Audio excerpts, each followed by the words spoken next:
Dans quelques minutes à la place du Marigot pour une réinauguration d'une sculpture en l'honneur de René Lévesque qui a été restaurée récemment. Donc on part très bientôt. Les gens de mon pays, ce sont gens de parole et gens de causerie qui parlent pour s'entendre et parlent pour parler. Il faut les écouter, c'est parfois vérité et c'est parfois mensonge, mais la plupart du temps, c'est le bonheur qui dit, comme il faudra de temps pour saisir le bonheur à travers la misère, emmaillée au plaisir, tant d'en rêver tout haut que d'en parler à l'aise. Parlant de mon pays, je vous entends parler, et j'en ai danse aux pieds, et musique aux oreilles, et du loin au plus loin de ce neige désert, où vous vous entêtez à acheter vos villages. Je vous répéterai vos parlers et vos dires, vos propos et parlures, jusqu'à perdre mon nom, aux voix tant écoutées, pour qu'il ne reste plus de moi-même qu'un peu de votre écho sonore. M. Bellado, bonjour. Bonjour. M. Bellado, qu'est-ce que ça évoque pour vous aujourd'hui?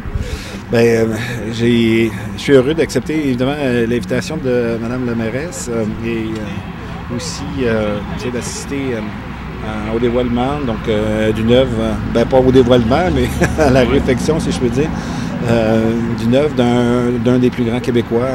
C'est un ami de votre père aussi, je pense. Je ne peux pas dire qu'ils étaient amis. Ils s'estimaient, ils se respectaient mutuellement énormément. En même temps, mon père a eu l'occasion de le compter parmi ses collaborateurs et je suis convaincu qu'ils avaient des idées et des valeurs communes très nombreuses. Hein. Je vais demander une question personnelle. Est-ce que vous croyez que le mouvement souverainiste va prendre l'ampleur, va continuer? Ou bien non, si ça va être lettre morte, si on est vraiment dans la dernière chance? Ben, c'est une bonne question. Je ne suis pas ni politicologue ni sociologue, donc ce serait difficile pour moi de faire des commentaires là-dessus. Chose certaine, faire œuvre aujourd'hui de mémoire comme nous le faisons et en même temps aussi des moments aussi charnels, je vais dire, ou décisifs de faire poser des gestes pour reconnaître des citoyens aussi admirables que René Lévesque. C'est certainement, je dirais, très important. J'ai aussi apprécié durant le discours inaugural de Mme Marois hier, son souhait de faire en sorte que les Québécois, les Québécoises, donc au secondaire, les jeunes étudiants puissent aussi avoir accès à l'histoire, parce que lorsque nous sommes déracinés de ce que nous avons été, parce qu'on n'a pas la connaissance, je pense que c'est une lacune extrêmement importante. Donc, j'ai été encouragé d'apprendre qu'il y avait des initiatives de cette nature-là qui étaient aujourd'hui au menu législatif pour les mois qui viennent. D'accord, bien, merci beaucoup. Je vous en prie.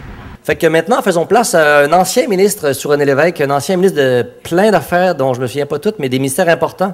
Est-ce qu'il y a eu les finances, M. Duhem, par hasard aussi? Il y a eu les finances, non? Oui, il y a eu ça, entre autres, puis bien des affaires aussi, puis il y a encore bien des affaires maintenant, ce qui est assez impressionnant. Alors, M. Yves Duhem, mesdames, messieurs, de la Fondation René Lévesque.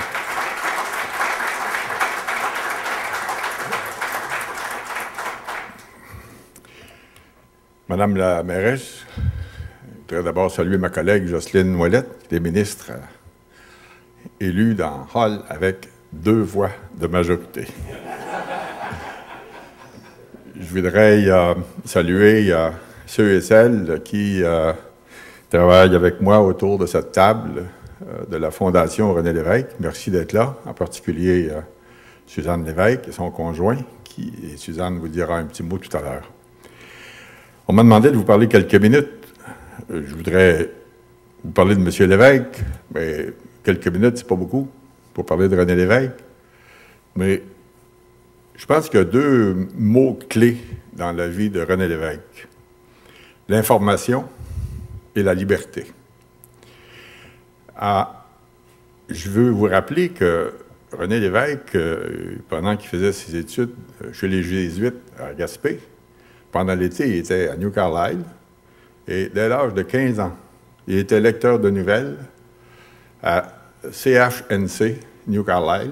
Il lisait les nouvelles en anglais et en français. Ou je devrais dire en français d'abord, puis en anglais ensuite. C'est précoce, ça, 15 ans.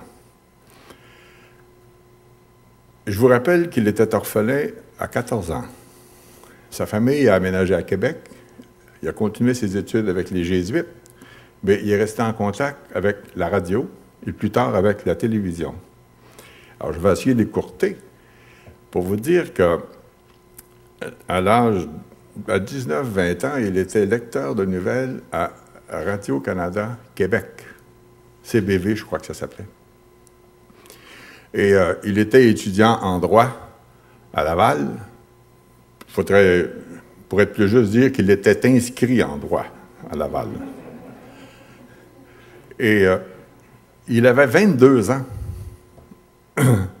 22 ans. Lorsqu'il a proposé son nom pour devenir reporter de guerre à l'armée américaine. Il a été interviewé à New York, on l'a accepté, il a été envoyé à Londres, mais sur les champs de bataille ensuite, il était avec le général Patton. Ceux qui connaissent un peu ce général Patton, là, c'était pas le plus tranquille, mais M. Lévesque était reporter de guerre à Londres, comme je l'ai dit, mais ensuite, il a découvert les horreurs de la guerre. Et ça l'a marqué, je crois, pour la vie. Et je dirais que sa carrière politique a été influencée par cela, dans le sens que pour lui, les droits individuels étaient très importants. Et après la guerre, il revient. Il retourne à Radio-Canada, mais il est toujours dans l'information. Et il devient ce qu'on a connu, une super vedette à Radio-Canada dans les premières années de la télévision. Entre autres, l'émission Point de mire, que moi j'écoutais quand j'étais au collège. Alors, la politique l'attire à l'occasion de la grève des réalisateurs à Radio-Canada. Et là, il a été arrêté par la police. Et puis, bon, on va écourter le récit, mais il était une vedette, et vous vous souvenez de sa photo avec une tuque là, qui a été arrêtée par la police. Et c'est là que l'équipe de M. Jean Lesage l'ont recruté. Il a été élu député libéral dans Laurier avec l'équipe du Tonnerre, le maître chez nous, etc. Et tout à l'heure, quand je regardais cette œuvre magnifique, je me suis rappelé en voyant la pierre, l'eau et ce matériau qui est en Muntz. Je me dis ça doit être aussi solide que René Lévesque, dans sa détermination. La bataille de la nationalisation dans ma ville, Shawinigan, c'était une chose extraordinaire. Pour ceux que les chiffres intéressent, la nationalisation nous rapporte en dividendes annuels 2 milliards. Les derniers 10 ans, l'Hydro-Québec a versé en dividendes à son actionnaire 10 milliards. Pour une entreprise qui a été payée 600 millions en 1963, c'est quand même pas mal. Ça fait partie de son héritage.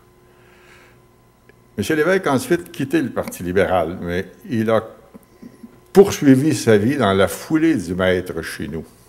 Et ça l'a amené à une nouvelle conception d'une plus grande liberté pour le Québec. Et c'est là qu'il a lancé le mouvement Souveraineté Association. Et nous autres, les plus jeunes, on était aux études, quelques-uns en Europe. Je le dis avec beaucoup de fierté aujourd'hui, ça a changé nos vies. Parce qu'on a décidé de s'engager en politique. 70, 73, 76, l'élection. Et ça a été... Je suis content d'en parler devant Jean-Roch Boivin, qui était son premier chef de cabinet, et Louis Bernard, qui était aussi chef de cabinet au départ, ensuite secrétaire général, pendant ce que j'appelle les belles années Lévesque. Et ça a été un travail emballant, exigeant et absolument fantastique. Moi, j'ai côtoyé M. Lévesque pendant une bonne quinzaine d'années, en avion, en auto, en Europe, aux États-Unis, au Canada, un peu partout. J'ai connu l'homme aussi. Et on appelle ça la résilience, c'est un mot à la mode, ça. Mais il ne faut pas oublier qu'avant l'élection de 1976, M. Lévesque, il fallait qu'il gagne sa croûte. un homme d'une intégrité implacable. Je pense que c'est le bon adjectif. Il n'a jamais voulu que notre parti lui verse un salaire. Et un monsieur qui était, à l'époque, venait de lancer ce qui est devenu un très grand journal, un quotidien, qui s'appelait Pierre Pellado. Il a offert à M. Lévesque d'écrire des chroniques. Il a commencé à écrire au Journal de Montréal, pas une chronique par semaine, 2, des fois 3, sur à peu près tous les sujets, à partir des années 70 jusqu'à son élection. Notre fondation va publier, on va commencer à publier l'an prochain, l'ensemble de toutes les chroniques que M. Lévesque a écrites, qui ont été publiées, et dans le Journal de Montréal, et on va partir avec le Clairon, puis ensuite le Journal Le Jour et autres. Tout ça pour dire que M. Lévesque, dans sa vie publique, a un fil conducteur. La confiance. La confiance dans le Québec. Et encore ce matin, on entendait à la radio cette phrase extraordinaire qu'il a prononcée le 15 novembre, en l'improvisant sans doute, parce que le seul discours qu'il avait préparé, c'était au maximum 30 comtés qu'on aurait pu gagner en 1976. Il a dit « Je n'ai jamais été aussi fier d'être Québécois que ce soir. » Bien, nous autres aussi, hein? Et ça l'a amené, ça, à engager le Québec sur une route dont la destination n'est pas encore atteinte. Et M. Lévesque ne s'est jamais fait d'illusions non plus. Il y avait des marches à suivre, il y avait des étapes à franchir. Mais une chose que moi je dis avec beaucoup de fierté, il a ouvert la voie. Et là, elle est tracée. C'est aux Québécois et aux Québécoises maintenant de décider de leur avenir. Ce que M. Lévesque a fait dans sa vie, il a acquis à l'échelle du monde entier la légitimité pour le Québec de devenir un pays s'il le veut. Et en ce sens-là, je partage avec vous ce matin, chacun d'entre vous, cette fierté qu'on éprouve de parler de René Lévesque et de dire, bien, il m'a donné la main, je lui ai parlé, ou j'ai lu ses textes, etc. Et nous sommes, à notre fondation, très contents, très heureux de travailler avec un nom comme celui-là. J'ose même pas le comparer avec les noms qui circulent dans l'actualité aujourd'hui. Ça ne serait pas lui faire honneur. Un homme droit, un homme entraînant, d'un dynamisme. On se demandait souvent où est-ce qu'il prenait son énergie. Mais regardez son parcours. Il était ministre de Jean Lesage à 37 ans. Devenu premier ministre, il avait 53 ans. Il est mort trop jeune, cet homme-là. Juste une anecdote. M. Lesage lui a confié 2 portefeuilles en 60, en juin 60. Ressources hydrauliques, ça s'appelait comme ça dans ce temps-là, et les travaux publics. Sa première décision, c'est quoi? Il a gelé tous les contrats que l'Union nationale avait accordés, au complet. Il a dit, on recommence par des appels d'offres, soumission publique. C'est la première fois que ça arrivait dans l'histoire politique du Québec. S'il revenait de ce temps-ci, je n'ose pas lire la chronique qu'il pourrait publier demain matin. Alors, merci encore à Mme la mairesse, la ville de Longueuil. Quand M. Lévesque parlait du comté de Taillon, il était très content parce que dans les autres comtés où il s'était présenté, il avait subi un échec.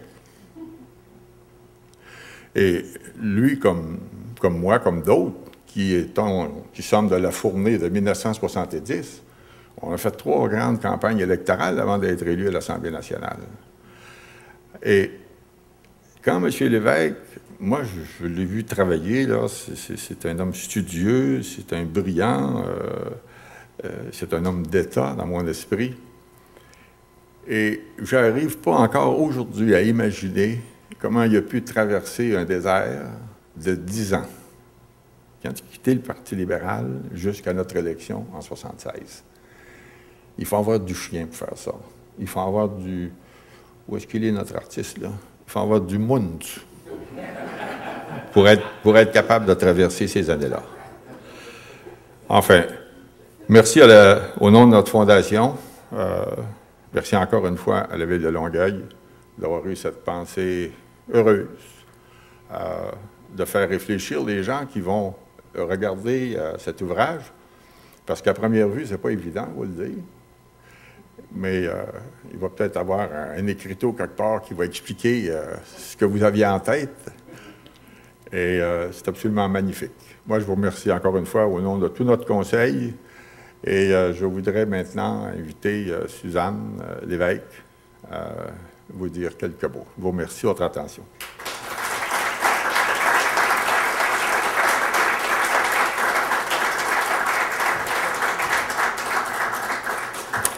Bonjour. Ça m'arrive pas souvent de prendre la parole, alors vous allez excuser peut-être mes hésitations. Je voudrais d'abord remercier Mme la mairesse d'avoir pris l'initiative de restaurer la sculpture et de le faire, en fait, d'en faire l'inauguration en ce 25e anniversaire du décès de mon père. Comme disait M. Duhem, c'est vrai qu'il est décédé beaucoup trop tôt. En fait, j'aurais aimé pouvoir profiter de mon père un petit peu, ce que j'ai pas réussi à faire parce qu'évidemment, il a consacré sa vie à la politique. Et je suis loin de lui en vouloir. Au contraire, j'en suis très fière. Sauf que, bon, j'aurais aimé passer quelques années avec un homme que j'aimais bien. Et je remercie aussi les artistes qui ont créé une belle sculpture, Madame Brassard, Monsieur Kozik, qui est très évocatrice, qui me touche. Et je conclus en disant que je suis toujours étonnée de l'influence que mon père exerce encore et du nombre d'endroits qui portent son nom au Québec. C'est fascinant. Alors, c'est une fierté bon, j'y peux rien, je suis que sa fille, mais finalement, je vous dis qu'on est très fiers de lui. Et merci beaucoup.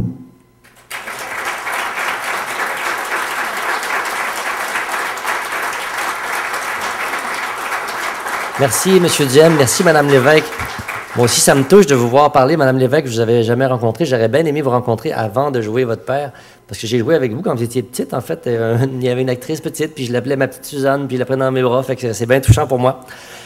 Fait que, donc, originalement, l'œuvre Hommage à René Lévesque a été réalisée par un duo d'artistes de Longueuil. Le couple a également supervisé sa restauration suite à son retrait en 2007. Sous l'appellation Kozik, alors M. Yvon Kozik et Monique Brassard ont fait valoir tout leur talent. Alors je convie M. Yvon Kozik à vous adresser quelques mots. Et Mme Brassard.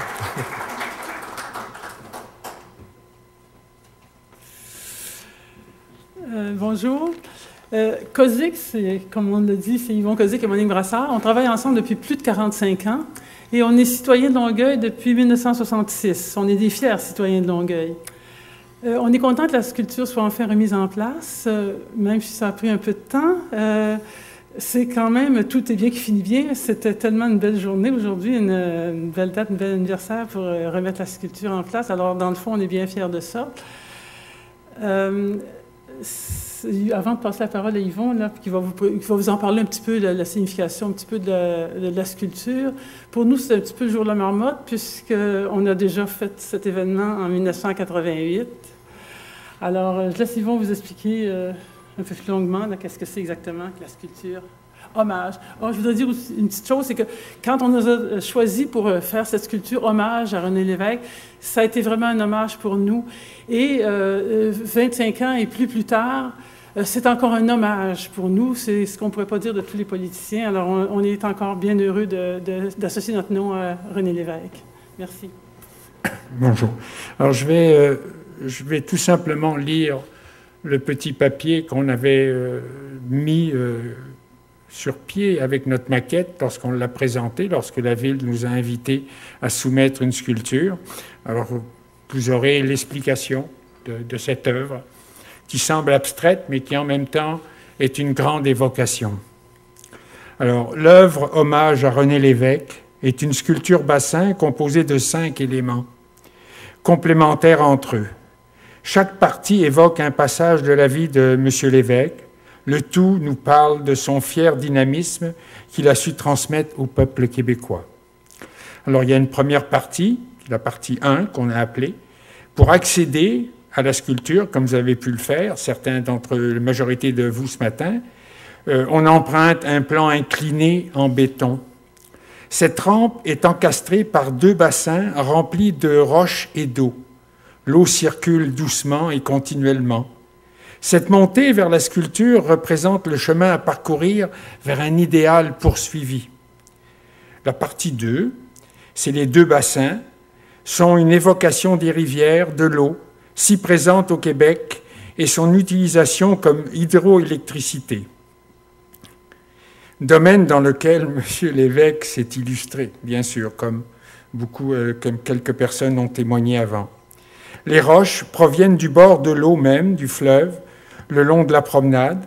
Elles parlent de l'origine géologique du fleuve Saint-Laurent. Le Saint-Laurent, artère naturelle qui a ouvert un continent, a permis au Québec actuel d'exister. Il y a la partie 3, la partie 4. 2 blocs de granit, un rose et un noir, proviennent des carrières québécoises, bien sûr. Nous sommes un pays de granit.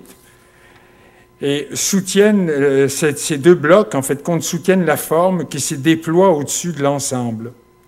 Ces 2 volumes symbolisent le côté joyeux, lumineux, le graphique rose, et le côté sombre, acharné, le graphique noir, de la personnalité que nous, on a interprétée de M. l'évêque, qu'était M. l'évêque. C'est leur action combinée qui sont la particularité de cet homme politique. La partie 5, c'est un assemblage de mouns, comme on a dit, mais qui est aujourd'hui du laiton pour cause de pénurie de mouns. L'assemblage en laiton déployé est un pliage sur lequel est gravé l'hommage à René Lévesque. Le laiton, comme le bronze, se teint tranquillement en vert en s'oxydant. Donc il y aura une sculpture qui va vieillir d'une certaine façon, lentement, et avant qu'elle soit complètement changée, ça prendra des générations, bien sûr, j'espère.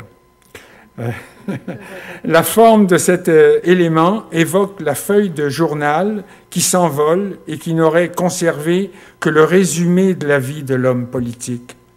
Il y a ici une référence à la carrière marquante et de qualité de vulgarisateur, cette carrière journalistique qu'a menée René Lévesque. Alors donc, je vous ai expliqué brièvement qu'est-ce que signifie cette sculpture, mais c'est avant tout une œuvre plastique. Hein. Elle n'est pas que évocatrice, elle est plastique. Elle correspond aussi à toute notre recherche qu'on faisait à cette époque-là sur le pliage, sur l'action de plier la matière. Alors, le choix de la grosseur des caractères utilisés pour lire l'inscription oblige le lecteur à s'approcher, donc à faire cette montée, comme je disais au début, recréant ainsi l'intimité de la lecture avec le journal. Le journal a ça de particulier, d'être très près de nous, on le tient dans nos mains.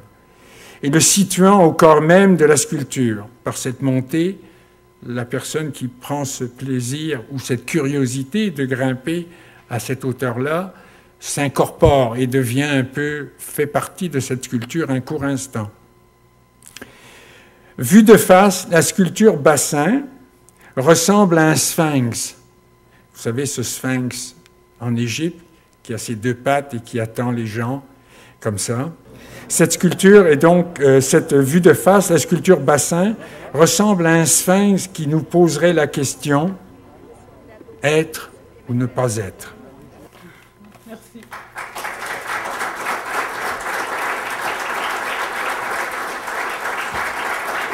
Merci, Audio Kozik. Merci pour cette dernière réplique que j'ai appris par cœur à un moment donné dans ma carrière. Et l'autre aussi, celle qui a été citée par M. Duhem. J'ai jamais pensé que je peux être aussi fier d'être québécois que ce soit.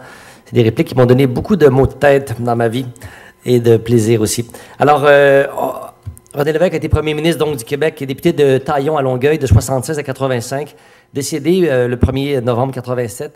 Je pense que c'était une journée un peu grise comme aujourd'hui, je me souviens bien. C'était pas une journée facile pour tous les Québécois. On était tous sous le choc, avec énormément de peine, puis on n'en revient toujours pas encore. Moi, je trouve ça incroyable encore aujourd'hui qu'il ne soit plus là avec nous. Alors aujourd'hui, il y a deux femmes politiques qui sont intimement liées à ce comté. Et nous allons présenter dans les prochaines secondes deux courts extraits vidéo, deux témoignages. D'abord de Mme Marie Malavoie, qui est ministre actuellement de l'Éducation, Loisirs et Sports et ministre responsable de la Montérégie et bien sûr députée de Taillon depuis 2006. Et ensuite, il y aura la première ministre du Québec, Mme Pauline Marois, ministre sous René Lévesque et aussi députée de Taillon de 89 à 2006. Alors voici les témoignages.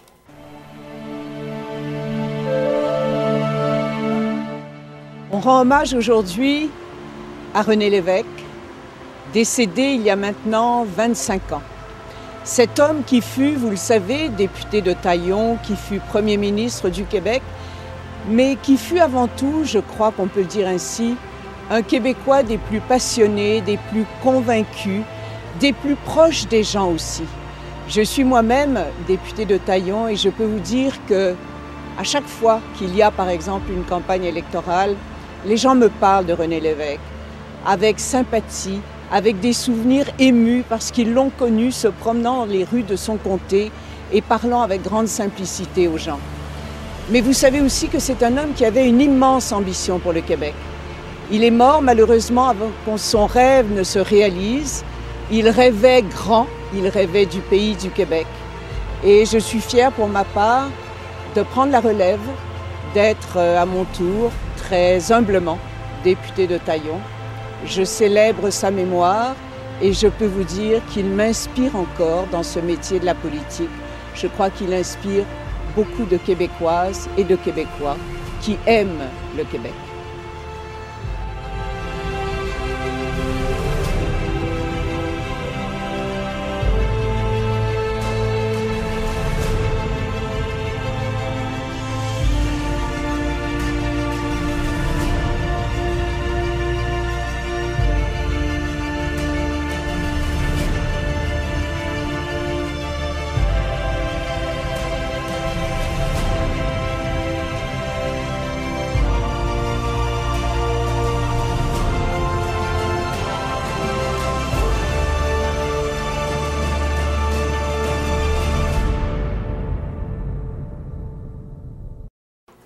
Chers amis, René Lévesque avait coutume de dire que la fonction politique la plus noble était celle de député. Il le répétait en déplorant n'avoir jamais pu s'y consacrer exclusivement, ayant occupé des responsabilités gouvernementales importantes pendant l'essentiel de sa vie parlementaire. Ce sont ces paroles que j'avais en tête lorsque je suis devenue à mon tour députée de Taillon, investi moi aussi de la volonté de servir mes concitoyens de la façon la plus irréprochable qui soit. L'appui que j'ai toujours reçu de la part des citoyens de Taillon me permet d'espérer que j'ai su me montrer à la hauteur. Aujourd'hui, alors que pour une nouvelle fois, je marche dans les pas de René Lévesque, j'ai encore souvent sa mémoire en tête, particulièrement nos institutions politiques. Je continuerai donc à m'inspirer de René Lévesque. Je souhaite que tous mes collègues fassent de même. Comme élu, on ne peut pas se tromper lorsqu'on se laisse guider par les valeurs d'engagement et d'honnêteté qu'incarne René Lévesque. Je l'ai découvert comme député de Taillon. Je m'engage à le faire encore aujourd'hui comme première ministre. Je salue chacun d'entre vous. Je vous remercie d'honorer la mémoire de ce grand Québécois.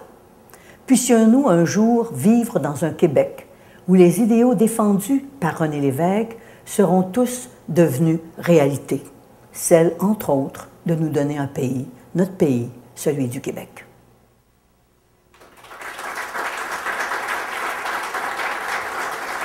Bon ben, merci, mesdames, pour ces témoignages très inspirants. Ben, ça met fin à cette cérémonie ou cet événement. Je vous invite, si ça vous tente, de partager le vin d'honneur puis un petit goûter sera servi. Alors, merci à tout le monde et bonne journée. Mme Saint-Hilaire, bonjour. Bonjour. Mme Saint-Hilaire, c'est une journée absolument magnifique aujourd'hui. on a inauguré finalement un symbole, si on peut dire, le rappel aussi de la disparition d'un grand homme qui est René Lévesque. Oui, absolument. C'est un moment important pour notre communauté. Ça l'est aussi très égoïstement comme citoyenne de Longueuil, comme femme. Mais c'est aussi important pour notre communauté, justement, de prendre une petite pause pour se rappeler qui était M. Lévesque pour le Québec, mais plus particulièrement pour Longueuil. Dans la foulée de ce qu'on connaît de la commission de Charbonneau à l'heure actuelle, est-ce que vous croyez, par exemple, que l'intégrité qu'incarnait René Lévesque, est-ce que ça, disons, ça fait sa monnaie aujourd'hui, si on peut dire?